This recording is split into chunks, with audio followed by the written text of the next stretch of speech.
If you're not going to work, then get out. I'm tired of supporting a woman like you. When my husband, Henry, said this, something inside me snapped. Why should I put up with someone like him? A man who looks down on others just to feel better about himself? I don't need a man like that in my life. My name is Louise, and I'm 36 years old. I work from home as a freelance illustrator. I've always loved drawing, so I went to art school and later worked for a design company. When I turned 30, I finally took the leap and started my own business. Back then, I was single and focused on doing what I loved, but then I met Henry through a friend. We got along well, fell in love, and got married a year later. Henry worked for a company that had offices all over the world, so he traveled a lot. Because of his demanding job, he wanted me to be a full-time housewife. I agreed and stopped working as an illustrator after we got married. Since Henry was always busy, I understood that someone had to take care of the home. I believed that marriage was about supporting each other, so I had no complaints. I thought I could still practice my art and return to work when the time was right. I loved Henry, and I believed he loved me too. We trusted each other, and life was good. But things changed when Henry got promoted. He was given a new position as the general manager of a sales office, which meant we had to settle in a new city. We had moved often because of his job, so we were both happy to finally stay in one place. For the first time in a long while, I started thinking about my own future. Maybe I could work again. But reality was different. Henry was busy with his new role, and we soon realized that our rent was higher than expected. His salary was enough for us to survive, but we were struggling. Since his company didn't cover rent, we had to use our savings. I wanted to save money for the future, but at this rate, we wouldn't have any savings left. So, I asked Henry if I could start working again. I assured him I would still manage the house, but his response surprised me. I'll allow it, but you still have to take care of everything at home. His words felt wrong, but I brushed it off. I had supported him all this time, and maybe he was just feeling anxious about our new life. I was excited to work again. But soon, Henry started acting differently. What is this? He asked one night at dinner. It's pork chops with mashed potatoes and vegetables, I said. This is garbage. You're home all day, and this is the best you can do? Henry had never spoken to me like that before. I won't get any energy from this kind of food, he continued. I tried to explain. I bought carrots, Brussels sprouts, and potatoes because they were on sale. And you like pork chops, don't you? Henry's face turned red. Are you saying my salary isn't enough? He shouted. I shrank back, shocked. That's not what I meant at all. Do you know how hard I work for you? I just got promoted, and you dare to complain? I wanted to defend myself, but stopped. Henry was under a lot of stress. He was responsible for his team at work and providing for us. So instead of arguing, I said, I'm sorry. Maybe he was just exhausted. And so, I convinced myself to let it go. But Henry's bad attitude didn't stop. Hey, you're not cleaning the bathroom properly. Where's the shirt I was supposed to wear today? You'd better brush my shoes. Henry had never been like this before we moved. What was wrong with him? Every day, he yelled at me. I started doubting the man I had married. Balancing housework and my job was harder than I expected. If I focused on housework, I had no time to work. If I focused on work, I couldn't keep up with house chores. One day, I asked, now that I'm working, could you help with some house chores? Henry scoffed. You're ignoring the house because of your stupid job. Just quit it already. You work from home, so don't act like you're important. It's not like you make much money. You're just a housewife, but you think you're better than me. His shouting became a daily thing. To Henry, I was nothing more than a housewife, no matter how much I worked. How selfish.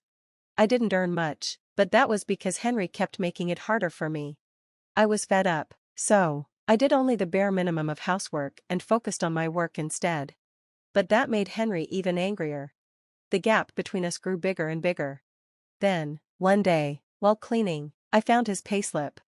Ugh, he's so careless, just leaving this around.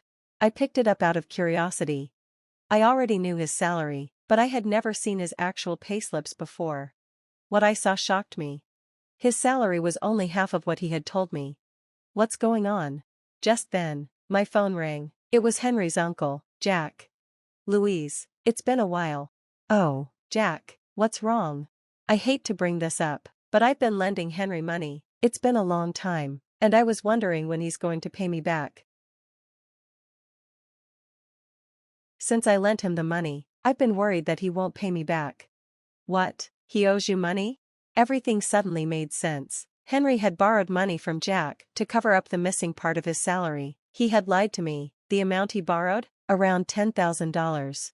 I apologized to Jack and promised to pay him back. Even though Henry had done something so awful, Jack didn't blame me. He just said gently, "As long as he pays me back, it's fine." That night, I had enough. I didn't confront Henry about his debt or the payslip, but my anger kept building. He had looked down on me, forced me to do all the housework, and even got in the way of my job. Yet, he still acted like I was the problem. When will you learn to do proper housework? The food is terrible, the living room is dirty. What have you been doing all day? Playing around with your silly job? Being a housewife is so easy. I finally snapped. Do you even hear yourself? I cook, I clean, just as much as you. If you don't like it, do it yourself. You come home early enough now, so why don't you help? Henry slammed the desk. Since when did you get so bossy? Don't get carried away. Who do you think supports you? I shot back. What's so bossy about asking for help? I'm doing my part, what about you? I glared at him. I didn't have to put up with this anymore.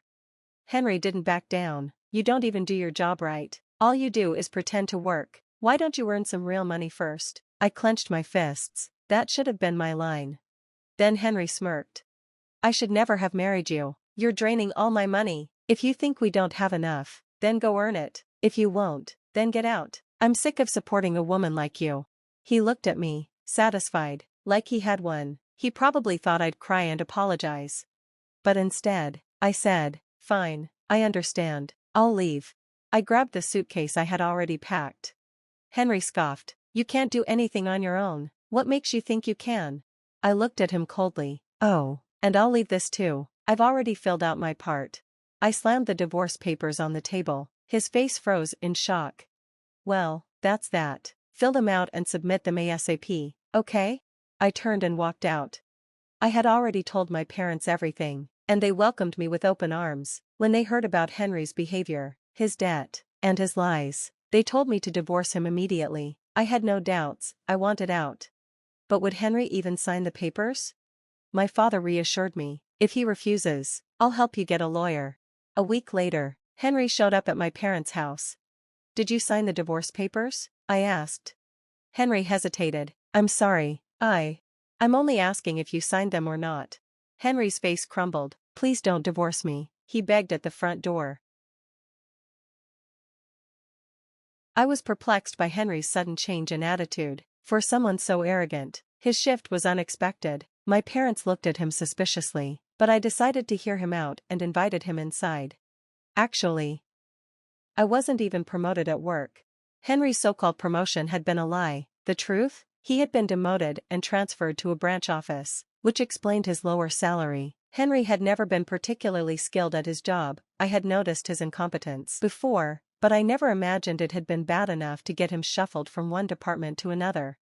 Now, he was stuck in a small, dead-end position with no hope of moving up. Too proud to admit the truth, he had faked his success. After losing his status at work, he started belittling me to boost his own ego.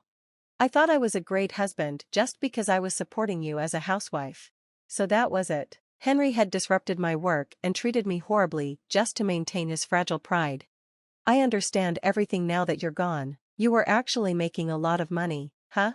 Before I left, I had deliberately left a copy of my bank book in Henry's room. My income wasn't as high as it used to be, but it was still enough to cover expenses. I finally realized that I need you. I can't pay the rent alone, but if we work together, we can make it work. Let's start over. I want to be with you. I won't ever treat you that way again. Henry had tears in his eyes, but I felt nothing for him anymore. If you can't afford the rent, why not just move somewhere cheaper? And what about your debt? Don't you need to pay Jack back? Henry's expression shifted. How do you know about that? Even after all this, he was still hiding things from me. I shook my head. If you truly wanted a fresh start, don't you think I had the right to know about your debt? My father, who had been silent until now, finally spoke. You're too dishonest, Henry. I can't trust my daughter to you anymore. Henry didn't argue. He knew he had nothing left to say. If you refuse to sign the divorce papers, I'll get a lawyer involved, I warned. Your verbal abuse, everything you said to me, is enough evidence for a divorce, and I have proof, so be prepared. Henry let out a defeated sigh and reached into his bag. Slowly, he pulled out the divorce papers. I really can't take this back, huh? It's too late, we're strangers now. I took the papers from him. Now, I'm focused on my career as an illustrator. I never imagined that leaving Henry would change my life so drastically, but I have no regrets. You only live once, so it's better to live happily, on your own terms.